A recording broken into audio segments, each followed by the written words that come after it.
மேலாண்மை செய்தது பொருட்டு என்று கூறினார் வள்ளுவர். காரணம், இல்லறத்தை போற்றி வாழ்வது என்பது விருந்தினரை வரவேற்று அவருக்கு வேண்டிய உதவிகளை செய்திருக்காக என்றார்.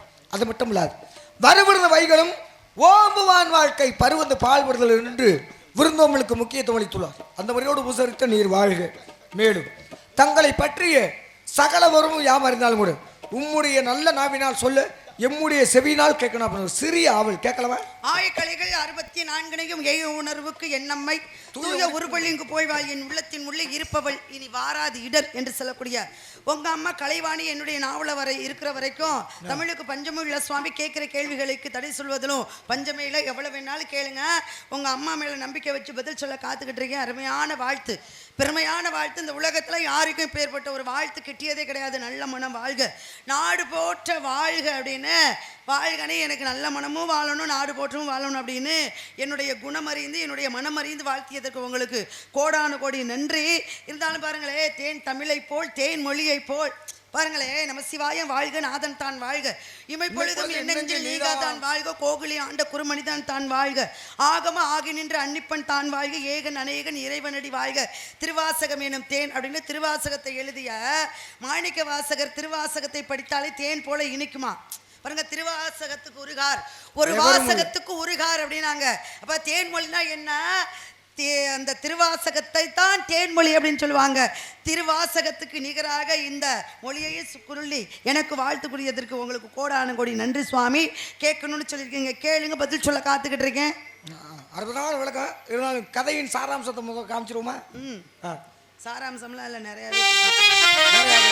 முழுசா காட்டி முழுமையாவா? இதை பார்த்தாவது பல பேர் கத்துக்கட்டும். சரி. வண்டு விழிகர் கண்டு மொழி நாளே,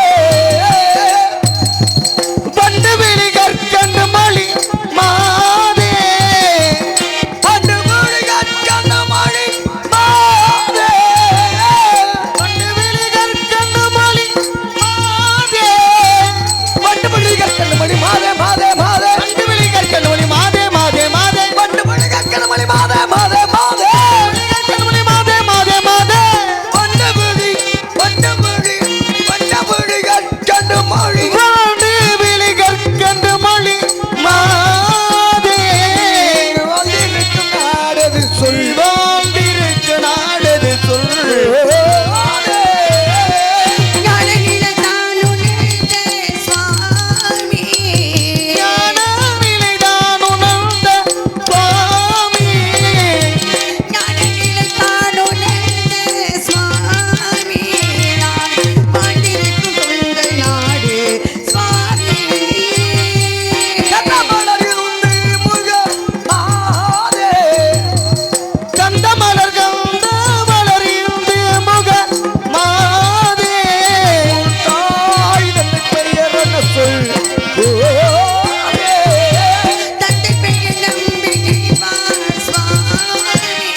தெளிவாக எடுத்து உரைத்தீர்கள். நீங்க கேட்டீங்க, நான் சொன்னேன். ஆமா, தெளிவாக எடுத்து உரைத்தீர்கள். ஆமா, தெளிவாக சந்தோஷம்.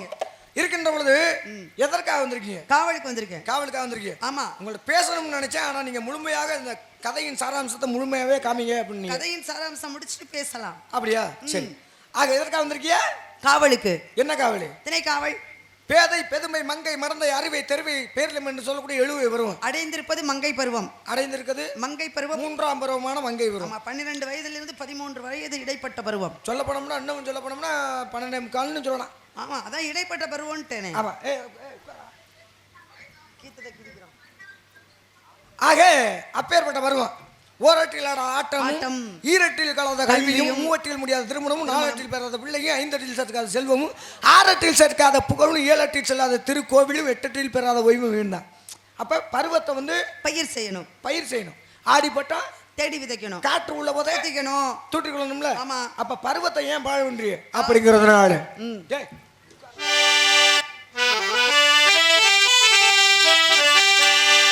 பர்வகாலத்தை வீணாய் பாலாக்கிட வேண்டாம். சர்வகாலத்தை வீணாய் பருமகாலத்தை வீணாய் பாழாக்கி விடலாமோ அம்மா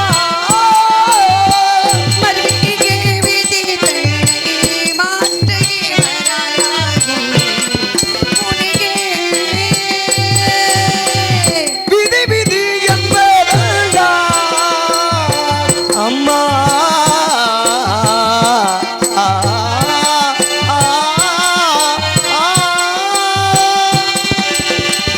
விதி விதி என்பதெல்லாம் விவாத்தை அல்லவோ அம்மா விதிகள் செய்யாவிட்டால் ஏது மன்னேது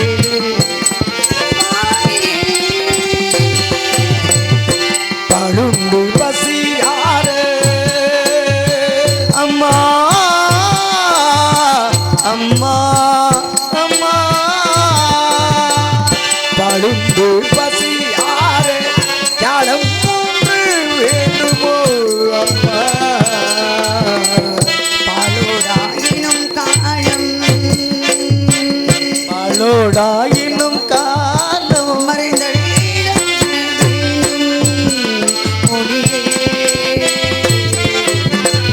கடினமும் நடக்க கருதாமல் இருப்பாயோ அம்மா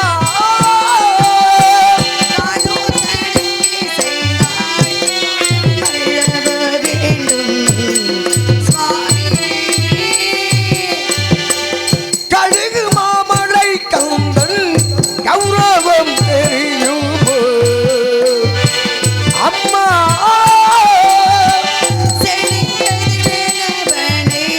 தெரிந்து நான் செய்வதில்லை சுவாமியே பின்னாடர் குறை தீர்க்கும் வேளாயுதன் அல்லவோ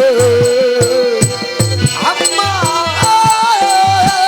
பெண்ணாய் என்கிறத்தவள் பெருமையில் பேசுகிறேன் முனியே முனியே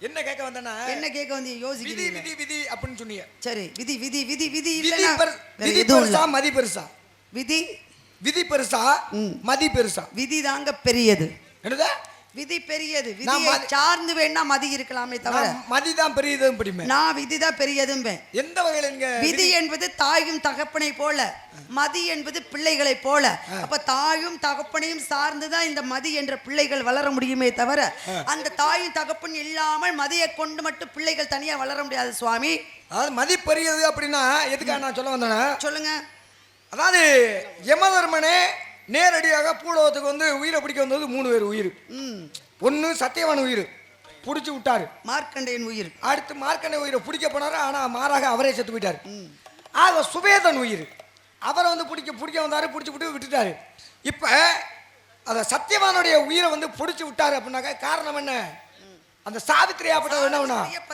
பதிவிரதா தன்மை 3 வரம் கேட்டா 3 வரம் கேட்டா மதியை பயன்படுத்தி வரம் என்ன அதாவது என்னுடைய மாமனாருக்கு மாமியாருக்கு கண் பார்வை கண் ஒளி வேணும் வேணும் அப்படின்னு கேட்டா இழந்த நாடு நகரங்கள் வேணும் அது 2வது ஆமா அப்ப 3வது வந்து எனக்கு ஒரு பிள்ளை வேணும்னு கேட்டா அப்ப என் புருஷனை நீ கூட்டிக்கிட்டு போயிட்டியே அப்ப புருஷன் இல்லாம நான் எப்படி பிள்ளை பார்த்துக்கிற முடியும் அப்ப அது மதி தானே அப்ப மதி எங்கே வென்றது சாவித்திரி அழகா பேசாம தான் இப்ப அரண்மனையில இருந்தா ஆனா அங்க வந்தது யார் அப்படின்னா நாரதர் மகரிஷின்னு ஒருத்தர் வந்தார் நாரதர்னு ஒருத்தர் வரும்பொழுது இவ கல்யாணம் ஆகாத பொம்பளை புள்ள கையெடுத்து கும்பிட்டு சுவாமி வணக்கம்னு சொல்ல ஆனா நாரதர் மகரிஷி சொன்ன வாக்கு என்ன தெரியுமா கல்யாணம் ஆகாத பிள்ளைக்கு தீர்க்க சுமங்கலிப்பவான்னு விதி வசத்தால்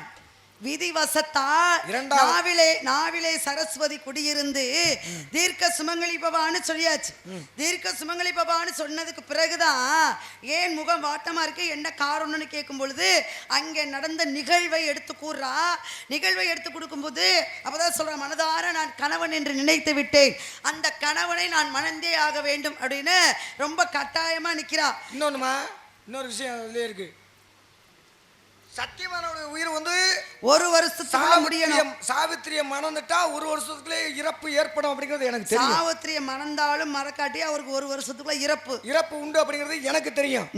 இருந்தாலும் நான் அவசர புத்தியில என்ன பண்ணிவிட்டேன். என்ன புத்தியில? அவசர புத்தி. ஒத்துக்கிட்டா சரிதான்.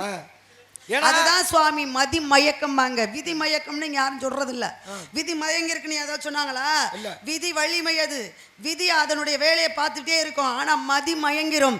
மதி மதக்கத்தால் விதி வசத்தால் தீர்க்க சுமங்கலிபவான்னு நீங்க சொன்னீங்க. நீங்க சொன்னா அவ கேட்டா நான் அவரை தானே மனசார கணவனா நினைக்கிறேன். நீங்க எனக்கு தீர்க்க சுமங்கலிபவான்னு வாழ்த்து சொல்லிட்டீங்களே. நான் சுமங்கலியாக இருக்கும் பொழுது எப்படி என்னுடைய கணவன் உயிர் போக முடியும் அப்படின்னு அவ கேட்டதுனாலதான் மறுபடியும் உங்க மதியை பயன்படுத்தினீங்க. நீங்க வாழ்த்து கூறியது விதி.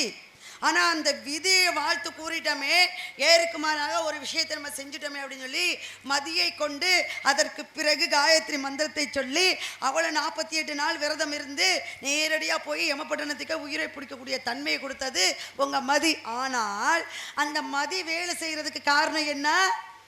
விதி வசத்தால் வார்த்தையை விட்டீங்க பாருங்க.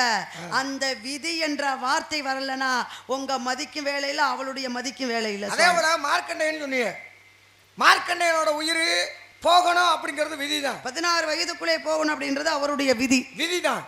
ஆனா அவன் என்ன பண்ண, தன்னுடைய மதியை பயன்படுத்தி என்னன்னா எதிராக இருந்த சிவலிங்கத்தை இறுக்கி கட்டி பிடிச்சான். யமதர்மன் வீசப்பட்ட பாசக்கயிறாகப்பட்டது என்னாச்சு, 2 பேர் மேலையும் சுத்தி விழுந்துருச்சு. அதாவது சிவலிங்கத்தின் மீது பாதியாகவும் மார்க்கண்டேயன் மீது பாதியாக விழுந்துருச்சு. விழுந்த உடனே சிவபெருமான் என்ன பண்றாரு, எல்லா தொழிலுக்கும் அதிபதியா அவர்தான், பிரிச்சு கொடுத்ததும் அவர்தான். அழித்தல், காத்தல், படைத்தல், எல்லாம் அருளல், மறைதல் அப்படின்னு சொல்லக்கூடிய 5 தொழில். அப்ப 5 தொழிலுக்கும் அதிபதி அவர் தான். அப்ப பிடிக்கக்கூடிய தொழில் அப்படின்னா 2 பேருக்கு கொடுத்துருக்காரு. யாருக்கு? ஒன்னு ராவணேஸ்வரன், இது ஈஸ்வரனுக்கு. எந்த ஈஸ்வரனுக்கு? சனீஸ்வரனுக்கு. இன்னொன்னு யமதர்மனுக்கு. யமனேஸ்வரன். அப்ப 2 பேருக்கு கொடுத்துருக்காரு. 2 பேருக்கு கொடுக்கின்ற பொழுது இவர் அங்கே போனாரு. வீசப்பட்ட பாசக்கயிறு அப்படி விழுந்துருச்சு அப்படின்ட்டு ஆக்ரோஷமாக விழுந்த யாரு? சிவபெருமானை எட்டி இடது காலால, நல்லா கவனிக்கணும். ஆமா, வலது காலால உதைக்காம இடது காலால எட்டி உதைச்சாரு. பிடிக்க வந்த யம உயிரை பறிச்சு. ஏன் அப்படின்னா இவன் மதியை பயன்படுத்தி தான் அந்த சிவலிங்கத்தை கட்டி பிடிச்சான். அப்போ அங்கே மதி வென்றது. முற்பகல் செய்யின் பிற்பகல் நமக்கு தாமே வந்து விளையும் அப்படின்னு பாருங்களேன். விதிவசத்தால் வந்த விளையாட்டு தான். என்ன காரணம் அப்படின்னு, ஏற்கனவே விதியால் சாபம் பெற்றான் யமதர்மனாகப்பட்டவன். காலு ஒரு அம்மாவை போய் உதைச்சிட்டா, பெத்தாலும் வளர்த்தாலும் தாய் தானே. தாயினுடைய இடத்துல இருந்து வளர்த்தவள் சித்தியாகப்பட்ட சாயாதேவி. சாயாதேவி தன்னுடைய தாய் இல்லைன்னு உண்மையை தெரிஞ்ச உடனே போய் எட்டி உதைக்கிறா. எட்டி உதைச்சவன அவ கொடுத்தா பாருங்க சாபம். விதிவசத்தால் எட்டி உதைத்தான், சாபம் கொடுத்தா. தாய்க்கு நிகராக உன் இடத்துல இருந்து நான் உன்னை பார்த்துக்கிட்டேன், என்னை உதைச்சிட்டிய, உன் காலு அழுகி விழுகுது அப்படின்னு சொல்லி சாபம் விட்டுட்டா. புழுக்கால்னா என்ன? நீல நிறமாக இல்ல, காலு புறம் புழுவாக. அங்க பேசுறேங்க நீல நிறமாகன்னு. நீல நிறம்னா நான் புழுன்னு சொன்னேன். இல்ல பாக்குறவங்களுக்கு புழுகால்னா என்ன ஊதா நிறமா அப்படின்னு, அதான் நீல நிறம் அல்ல. அதனால புழுகள் வைக்கும் காலாக வந்தது. இப்ப காலு பூரா புழு பூச்சும் வச்சுக்கிட்டே இருக்குது. என்ன பண்றது அப்படின்னு சொல்லி அப்பொழுதுதான் மாற்று மதியால் சாபம் கிடைத்தது. எப்படி? மாற்று மதியால், விதியால் கிடைத்த அந்த சாபத்தால் மாற்று மதியால் வரம் கிடைத்தது. என்ன கிடைச்சது?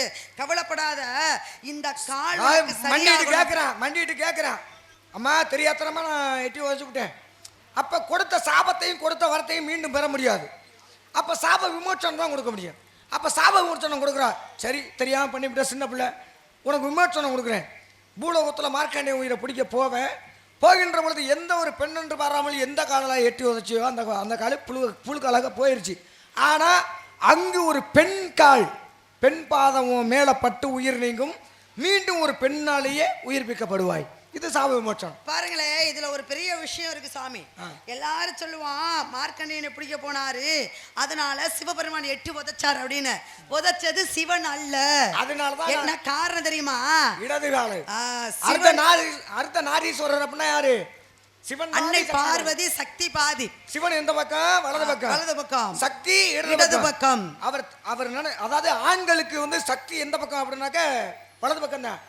அவர் உதைக்கணும்னு நினைச்சிருந்தா இந்த காலை தான் பயன்படுத்தி எட்டு சிவன் உதை வச்சிருக்காங்க. யாராவது தாங்க முடியுமா சுவாமி? அம்மா மன்னிச்சிருவா அடிச்சாலும், ஆனா அப்பா அடிய தாங்க முடியாது.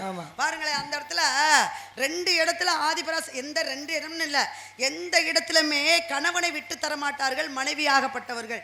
அதை தான் அங்க எடுத்துக்காட்டாக நமக்கு கிடைத்தது. பாருங்களேன், திண்ணப்பன் அப்படின்ற ஒருத்தர் என்ன பண்ணாரு, ரொம்ப மதிமை பக்தி அவருக்கு தெரியல, அறியாமை பக்தியால் சிவபெருமான தினமும் கும்பிட்டுக்கிட்டே இருந்தாரு. ஆனா சிவன் சோதிக்க நினைத்தான். அந்த சோதனையை தடுக்க நினைத்தாள் அன்னை உமையவள். சிவன் சோதிக்கிற மாதிரி என்ன ஆச்சு, முதல்ல சக்தி பக்கம் இருக்கிற கண்ணை தான் அழுகி ஊத்துற மாதிரி காட்சி கொடுத்தார். சக்தி பக்கம் இருக்கிற கண்ணை அழுகி ஊத்துற மாதிரி காட்சி கொடுக்கும் பொழுது இவர் என்ன பண்றாரு, சிவபெருமானுக்கு கண்ணை அழுகி ஊத்துது அப்படின்னு சொல்லி ஒரு கண்ணை பெயர்த்தெடுத்து அந்த கண்ணிலே அடைச்சார். அதற்கு பிறகு பார்த்தார், சிவபெருமான் பக்கம் இருக்கிற கண்ணை பொத்த அழுகி ஊத்துறது மாதிரி பார்த்தார். அப்பதான் ஆணும் பெண்ணும் சரிசமம் அப்படின்னு அவர்கள் கொடுத்த கட்டளை தான், அவர்கள் கொடுத்த வாக்கின்படி இவர் பேத்ததும் பொத்து ஊத்துனதும் சக்தி பக்கம் இருந்த பெண் கண்ணு, இவர் புடுங்கினதும் சக்தி பக்கம் இருந்த பெண் கண்ணை தான். ஆனால் 2வது முறையாக சிவனுடைய கண் பொத்து ஊழுகுது, 2வது முறையாக சிவன் பக்கம் இருக்கிற கண்ணை தான் இவர் குத்த போனாரு. அப்பதான் வளைவி போட்டதோட கையை பிடித்தாலாம் ஒரு பெண். நீ காயப்படுத்தலாம், என்னையை துன்படுத்தலாம், ஆனால் என் கணவன் இருக்கக்கூடிய என் கணவன் கண்ணை நீ புண்படுத்தலாமா அப்படின்னு சொல்லி கையை பிடித்தாரா. சிவபெருமான ஆதிபராசக்தியும் காட்சி கொடுத்தாள். அங்கேயும் கணவனை காப்பாற்றுவதற்காக ஆதிபராசக்தி வந்தா. மார்க்கண்டைய உயிரை பிடிக்க பாசம் போட்டாரு சிவலிங்கத்துல மேலையும். அப்பதான் சக்திக்கு கோபம் வருது. பாசம் என்பது எவ்வளவு பெரிய ஒரு சக்தி வாய்ந்த கயிறு, இந்த கயிறை போட்டால் உயிர் போகணும், இதுதான் தன்மை. அந்த கயிறை கொண்டு போய் என் மணவான் மீது போட்டுட்டி அப்படின்னு சொல்லி கோவப்பட்டு உதைச்சது சிவன் அல்ல, சக்தி உதைச்சா. அதனாலதான் அங்கே சிவன், அங்கே யமதர்மனாகப்பட்டவன் இறந்தான். கால் சரியானது, சிவன் மீண்டும் உயிரை கொடுத்தான். திண்ணப்பன் சொன்னீங்களே, அவருக்கு உண்மையான பேரை சொல்லலையா? திண்ணப்பன் உண்மையான பேர் திண்ணப்பன் தான். அதாவது பொத்த பின்னாட்டிலே நாகன் தத்தைக்கு பிறந்தவர் தான் யாரு, திண்ணப்பன். திண்ணப்பனாக இருக்கக்கூடியவர் தான் யாரு, கண்ணப்ப நாயனாராக இருந்தாரு. ஆமா, காட்சி கொடுத்தாரு. அதே போல அந்த அம்மாவோட, அதாவது ஊர் உலகத்தில் உள்ள எல்லாரையுமே பிள்ளையாக பார்க்கக்கூடிய பாவிக்கக்கூடிய யாரு, அதான் சக்தி. சக்தி. ஏன்னா அப்பா குளிக்கிறாரு, அப்பா மூழ்கி வெளியில வரல அப்படிங்கிறப்ப உட்காந்து குழந்தை அழுகுது, கோபுரத்தை பார்த்து அழுதுச்சான். அழுகின்ற பொழுது ஆகாய மறக்கமாக வந்தது யார், உமையம்மல். அந்த உமையம்மை என்ன பண்ணாங்க, பால் கொடுத்தாங்க. யார் அவரு, அவர் தான் திரியான சம்பந்தர். அதனால அவர் வெளியில வர்றாரு. வெளியில வருகின்ற பொழுது குமட்டில் என்ன இருக்கு, அப்படியே பாலாகப்பட்டது இருக்கு. யார் உனக்கு பால் கொடுத்தது அப்படின்னு சொன்னோன்னா பதிகம் பாடினாரு. தோடுடைய செவியன் விடையோர் தூவன் மதிசூடி காடுடைய சுடலை புடிப்பூசியன் உள்ளம் கவர்கள்வன் ஏடுடைய வளரான் நான் உன்னை பணிந்தே அருள் செய்தேன் பீடுடைய பிரமாபரமேவிய பம்மா நிவனொன்றோ அப்படின்னு சொல்லியிருக்காரு. அதான் பதிகமே. பதிகம் யாரை பத்தி பாடினாரு, அது சிவனை பத்தி தான் பாடியிருக்காரு. சிவனை பத்தி பால் கொடுத்தது அம்மா. அம்மா தானே பால் கொடுத்தா பசியா, அப்ப அம்மாவை பத்தி தானே பாடி இருக்கணும். ஏங்க பால் கொடுத்த அம்மாவை பத்தி பாடாம பால் கொடுக்காத அப்பாவை பத்தி பாடினாரு. சரி, அவர் கையில என்ன வச்சிருப்பாரு, கவன் வச்சிருக்கேன் நான். அவரு சம்பந்தர் அவரா தாளை வச்சிருப்பாரு. அது என்ன தாளம், அதான் தங்கத்தாளம். யாரு கொடுத்தது, தங்கத்தாளம் ஆதிபராசக்தி சிவனு கொடுத்தது. யாரு கொடுக்க சொல்லி கொடுத்தது, அந்த அம்மா. கையை தட்டிக்கிட்டே பாடிக்கிட்டே இருக்காரு. சின்ன பிள்ளை கையை தட்டிக்கிட்டே பாடுது, கையை வலிக்குமே, அதனால தாளத்தை கொடுக்க சொல்லுது. அம்மையார் சொன்னார், பாவங்க சின்ன பிள்ளை வெறுங்கையோடு தளத்தை தட்டிக்கிட்டே பாடிக்கிட்டு இருக்கான், கை வலிக்குது இல்லையா, பெத்த மனம். நானே ஏற்கனவே பால் கொடுத்துருக்கேன், என் மனசு தாங்கல சுவாமி, அவனுக்கு ஏதாவது ஒரு மாற்று விஷயத்தை செய்யுங்க அப்படிங்கும் பொழுதுதான் தங்கத்தாலான தாளத்தை கொடுத்தார். தங்கத்துல தட்டினோம்னா ஒளி வருமா, வராது. இரும்புல தட்டினா ஒளி வரும், தங்கத்துல தட்டினா ஒளி வரும். ஆனா தங்கத்துல தட்டினா ஒளி வராது. அப்ப அந்த சத்தம் வருவதற்காக காரணம் யாரு, அதுக்கு அந்த அம்மா தான். அதனாலதான் ஒளிய நாயகி அம்மன் அப்படின்னு பெயர் இருந்தது. சரிகிட்ட எல்லாருக்கும் என்ன கொடுத்துருக்காங்கல்ல, முருகப்பெருமானுடைய கையில வேல் இருக்குல்ல, அது யாரு கொடுத்தது, அது அந்த அம்மா தான் கொடுத்தாங்க. எந்த அம்மா கொடுத்தாங்க? பார்வதி. எப்ப கொடுத்தாங்க? எப்ப கொடுத்தாங்கன்னா சூரபத்மனோட ஆணவத்தை அழிப்பதற்காக. முருகப்பெருமான் இளைஞனாக மருவி இலங்கையனாக வரும் பொழுது சூரபத்மனை அழிப்பதற்காக. சூரபத்மனை அழிப்பதற்கு இல்ல, அவனோட ஆணவத்தை அழிப்பது. ஆணவத்தை அழிப்பது தான் சூரபத்மனை அழிப்பதுன்னா உயிர் போராது. ஆணவம் அழிஞ்சாவே ஒரு மனுஷன் நல்ல மனுஷன் தான். உயிர் பாருங்களேன், அந்த பிடிக்காதவங்க மதியாத தலைவாசல் மிதியாத கோடி வரும். அவையார் சொன்னார், மதியா உன்னை மதிக்கலையா அவங்க வாசலை நீ மிதிக்காம இருக்கிறது கோடிக்கு சமமா அப்படின்னாங்க. அப்ப அவங்க அவங்க வாசல உனக்கு ஏதாவது ஒரு தண்டனை கொடுக்கணும். உனக்கு உயிர் போக போகுது, ஆனா அந்த உயிர் போகிறதுக்கு நிகராக நீ ஏதாவது ஒரு விஷயத்தை செய்யணும். இப்போ ஒருத்தர் உயிர் போக போகுது, இந்த உயிர் போகாம இருக்கணும் அப்படின்னா நீ உடனே சாகணும். அந்த உயிர் போகிற சாகிறதுக்கு நிகராக ஒரு விஷயத்தை செய்யணும் அப்படின்னா என்ன பண்ணணுமா தெரியுமா? பெரியவர்கள் சொல்லக்கூடிய சான்று. எவன் ஒருவன் உன்னை அவமானப்படுத்தினானோ, எவன் ஒன்று இழிவா பேசினானோ, எவன் உன்னைய மதிக்கவே இல்லையோ அவன் வீட்டில் போய் நீ சாப்பிட்டு வந்தேன்னா நீ செத்ததுக்கு சமண்டா அப்படின்னாங்க. எப்படி நம்ம இறக்கணும், நம்ம விதிவசத்தால் இறக்கணும். ஆனால் இறக்காம உயிரோடு இருக்கணும் அப்படின்னா இறப்பை கொடுக்கணும். இறப்பை கொடுக்கணும் என்ன பண்ணணும்? உன்னை எவன் அவமானப்படுத்துறானோ, அசிங்கப்படுத்துறானோ, உன்னை மதிக்கவே இல்லையோ அவன் வீட்டில் போய் நீ தண்ணி குடிச்சிட்டு வந்தாலும் செத்ததுக்கு சமண்டா அப்படின்னு சொல்லி சான்றோர்கள் சொன்னாங்க. அப்போ வாலிபனாக இருந்த முருகப்பெருமானுக்கு அங்கே வேலை கொடுத்தான் ஆதிபராசக்தி. சிக்கலிலே வேல் வாங்கி செந்தூரில் சம்காரம் செய்தான்னு ஒரு கதை. செந்தூர் அது திருச்செந்தூர். அதற்கு அதிர்காமம் நம்ம சொல்றத எப்படி சொல்ல முடியும்? சொல்ல முடியும். அப்ப வந்ததுக்கு அப்புறம் வேல் கொடுத்தாரு. அப்ப முருகன் சின்ன குழந்தையிலேயே கையில வேல் வச்சிருந்தாருல்ல முருகன். அப்ப முருகன் கையில வந்து வேல் மட்டும்தான் இருக்கா? வேல் இல்லையா? ஏன் சேவல் மயில் இருக்கு, வேற வேற என்ன இருக்கு? செங்கோல் இல்லையா? இருக்கு. அது ஒரு காரணம். இப்ப வேலை பத்தி தான் பேச்சு. சரி, சக்தி கொடுத்த வேலை அவர் வச்சிருக்காரு. அதுக்கு முன்னாடியே ஒரு வேலை. இப்ப மயில் வந்ததுக்கு காரணம் என்ன அப்படின்னா சூரபத்மன் ஆணவத்தை அழித்துதான் சேவலும் மயிலுமாக வச்சார். தேவேந்திரன் மயிலாக வந்தான். அப்ப அதுக்கு முன்னாடி மயிலாக 2 பேர் வந்திருக்காங்கல்ல. ஒன்னு தேவேந்திரன் வந்தார், எப்படி உலகத்தை சுற்றி வரணும் அப்படிங்கும் போது தேவேந்திரன் வந்தார். ஆனா அதுக்கு முன்னாடி ஒரு மயில் அவங்க அம்மா தான் ஓம் என்ற பிரமம் அப்படின்னு சொல்லக்கூடிய ஒரு மயிலை கொடுத்தாங்கல்ல. அப்ப இத்தனை வரும் பொழுது இதே மாதிரி அதுவும் தான். சரி, இவ்வளவு விவரமா பேசுறீங்க. நான் சின்ன பிள்ளை, இந்த விஷயமெல்லாம் எனக்கு தெரியுமா தெரியாதா அப்படின்னு நீங்க பேசிக்கிட்டு இருக்கீங்க. அதனால எதுக்கு வந்திருக்கீங்க? கதை பாடலை முழுமையா பாடுகின்ற பொழுது அவங்கள்ட்ட விவரம் இருக்கு அப்படிங்கறத தெரிஞ்சுக்கலாம். சரி, எதுக்காக வந்திருக்கேன் தெரியுமா? எதுக்கு வந்திருக்கீங்க? நான் தான் உனக்கு புருஷன். சேட்டை பண்ணாதீங்க. என்னவா? பெஞ்சிலுக்கு பேப்பர் சுத்தின மாதிரி இருந்துகிட்டு சேட்டையெல்லாம் பேசக்கூடாது. பார்த்து வந்திருக்கேம்மா. ஓ, பார்த்து வந்திருக்கேன். நான் கேட்கவே இல்லை. நீங்க கேட்காட்டியும் நான் சொல்லவும் இல்லை. அப்பா மாதிரி அப்படின்னு சொன்னீங்கல்ல? ஆமா, அந்த ஸ்தானத்துல இருந்து பார்த்து வந்திருக்கேன். அப்பா மாதிரி தான், அப்படியே நின்னுக்கணும். எனக்கு அப்பா இருக்காங்க, அவங்க பாத்துக்கிடுவாங்க. இப்படி பேசணும்னாக்கா நான் உங்க குடும்பத்தை கேவலப்படுத்துற மாதிரி இருக்கும். ஏன் குடும்பத்தை எதுக்கு நீங்க கேவலப்படுத்துறீங்க? உங்க குடும்பத்தை நான் கேவலப்படுத்துருவேன். அப்புறம் இந்த பிள்ளைக்கு வந்து மங்கை பருவத்துல இந்த விஷயத்தை செய்யணும் அப்படின்னு தெரிஞ்சிருந்தா, உணர்ந்திருந்தா இந்நேரம் என்ன பண்ணிருப்பாங்க? இந்நேரம் உங்களுக்கு மாப்பிள்ளை பார்த்து கல்யாணம் பண்ணி வச்சிருப்பாங்க. 15 வயசு பொண்ணை தொட்டாவே கொண்டு போய் ஜெயிலில் அடைக்கிற காலம் எங்க காலம். நீங்க 13 வயசு பிள்ளைக்கு மாப்பிள்ளை பார்த்துட்டு வந்திருக்கீங்க, உங்களை கொண்டு போய் எதுல அடைக்கிறது? நான் என்ன சொன்னேன்? ஓரட்டில் ஆடாதா அப்படின்னு சொன்னா இல்லையா? கவியை சொன்னேன்னு அது அப்ப சுவாமி. இப்ப எடுத்துக்கு வாங்க. இப்ப இங்கெல்லாம் இல்ல. அப்புறம் உங்களை சேர்க்க வேண்டிய இடத்துல சேர்க்கக்கூடிய கடமை என்னுடையது.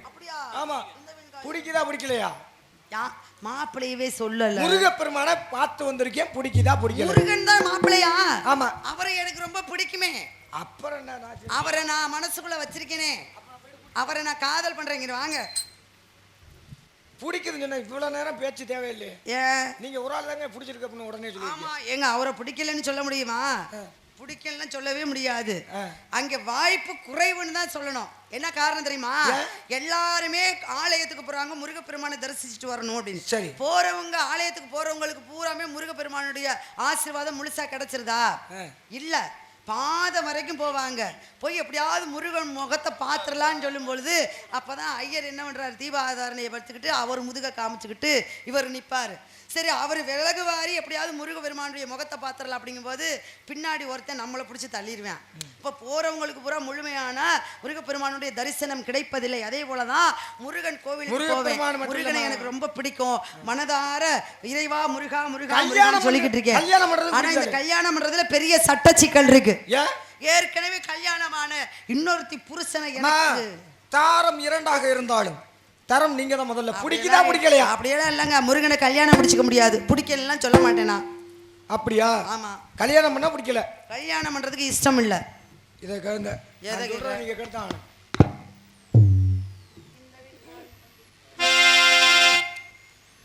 இந்த வெண்கானில் வந்து இப்படி தனியாளாகி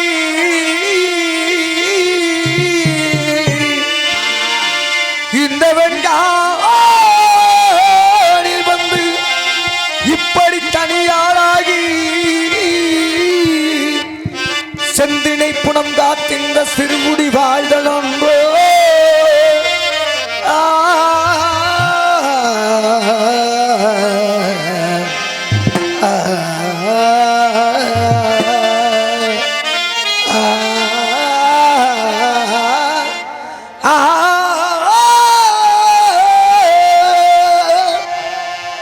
எந்த வெண்கானில் வந்து இப்படி தனியாளாகி செந்தினை புனங்காத்திந்த சிறுகுடி வாழ்தல் நன்றோ நன்றோ நன்றோ ஆ ஆ ஆ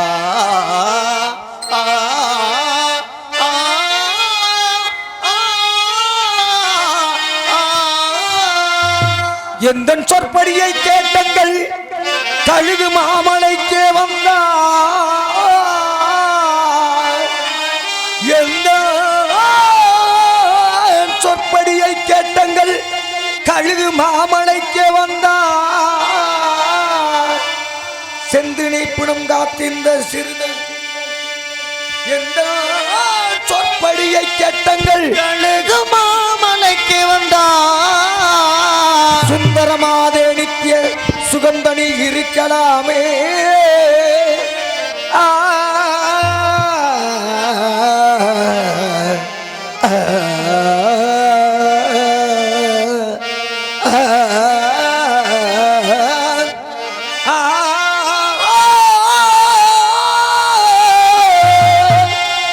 சொல்லும் என் வார்த்தை கேளம்மா, நல்லாதை சும்மா சொல்லும் என் வார்த்தை கேளம்மா.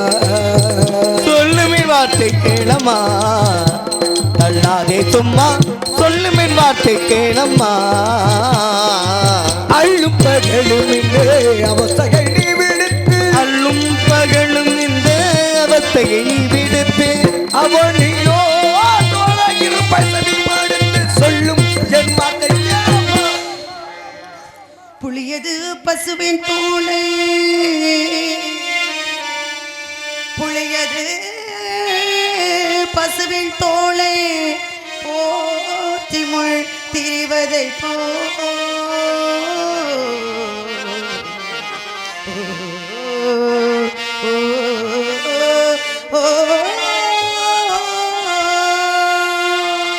புலியது பசுவின் தோலை போட்டிடமாந்தோ. ஆ ஆ ஆ ஆ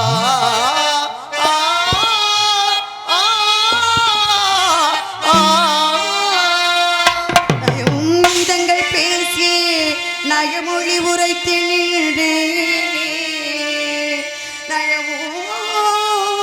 இதங்கள் பேசி நயமொழி உரைத்தினே. பள்ளி பெரும் பிச்சையாண்டி பாலனை மன்னம் செய்வேனோ.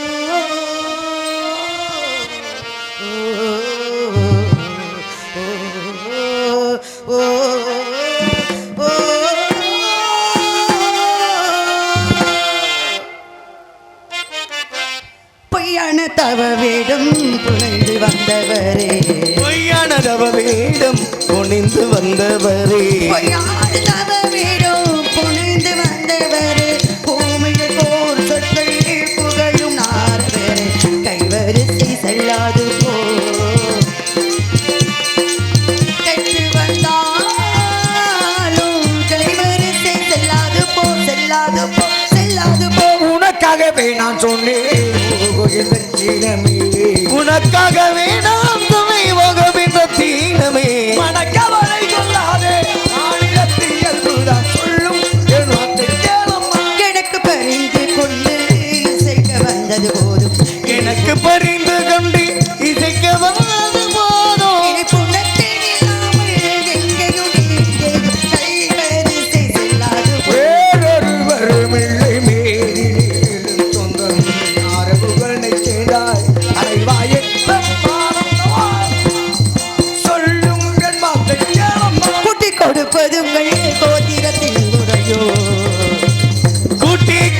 கொடுப்பதுங்கள் கொத்திரத்தின் முறையோ கூட்டி கொடுப்பதுங்கள் கோத்திரத்தின் முறையோ ஓட்டமாய் சொல்ல வந்து உமக்கு நாக்கரையோ ஓட்டமாய்க்குள்ள வந்து உமக்கென அக்கறையோ கைவரிசை செல்லாது கூட்டு கொடுப்பதங்கள் போத்திரத்திலே வேட்டிக்கு மாட்டி உன்னை காட்டி மனமொழி போய் சொல்லும் என்றாதே கேளமா திருட்டு நாரத முனிகே திருட்டு நாரத முனிகே திருட்டு நாரத முனிகே திரைப்பட குரத்தி கிடக்கு விதத்திரை அடிக்கடி திரைப்பட குரத்தினர் விரட்டுகிறாயே நாரத முனிகே உருட்டு விரட்டு கொண்டு மிரட்டிரில் அடிக்கடி உருட்டு புரட்டும் மிரட்டிரீர் அடிக்கடி முரட்டு கம்மாயிருந்து முரட்டு ஜாதிய நாங்கள் முரட்டு கம்மாயிருந்து முரட்டு ஜாதிய நாங்கள் கொஞ்சம் வேணும் நோ நோ நோ மஞ்சள் வேணும் நோனோ கொஞ்சம் வேணும் கல்லணை கஞ்சி வேணும் பஞ்சப்பாட்டு பாட வந்தேன் திருட்டு நாரத முனிகே அறிவில்லா மனத்திருமி அறிவிலா மனத்திரும்பி நான் அடிக்கடி உரைப்பதை தடுத்தவ மதிக்கின்றாய் இது தகுமா நியாய வழியாகுமா? இது தகுமா என் உனக்கு ஞானமில்லை கேட்க என் உனக்கு ஞானம் ஞானம் இல்லையா அறிவில்லா மனத்திருமி எரிவேல் நுழைந்தாமல் இசைத்தை காது கொள்ளாமல் எரிவேல் நுழைந்தாமல் இசைத்தை காது கொள்ளாமல் இது தகுமா நியாய வழியாகுமா? ஆகும்.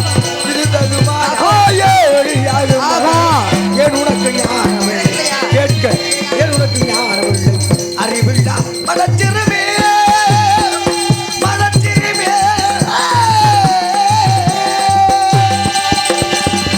யாரை பார்த்து சொல்லிங்க உங்களை ஞானமில்லைன்னு சொன்னீங்களா யாரை பார்த்து சொல்றீங்களா யாரை பார்த்து ஆ. திருட்டு நாரமணி நீங்க இல்ல யாரை பார்த்து அறிவில்லா மடிச்சிருமே சொன்னீங்க நீங்க யாரை பார்த்து சொன்னீங்க உங்களை பார்த்து தான் சொல்றேன் நானும் உங்களை பார்த்து தான் சொன்னேன் எதுக்கு என்ன பார்த்து சொல்றீங்க ஐ! 100 தடவை எத்தனை புறம் எடுத்துக்கிறாலும் கண்டதை காட்சி குணதை கோலம் எடுக்கிறாய் இன்று சூரிய அஸ்தமனத்திற்குள் உமக்கு அந்த முருகப்பெருமானுக்கு திருமணம் செய்து வைப்பேன் அப்படி செய்யாவிட்டால் நான் நாரதம் இல்லை நான் அணிந்திருப்பது வெறும் முடிச்சு மொழி சரி. இது சத்தியா சத்தியா சத்தியம் போயிட்டு வாங்க பைத்தியம் இந்த பைத்தியத்துக்கு வைத்தியம் பார்க்குற பைத்திய வைத்தியம் நான் தான் உங்க கூட்டி வரேன். பரம்பரைக்கே வைத்தியம் பாப்பேனா போயிட்டு வாங்க பைத்தியம்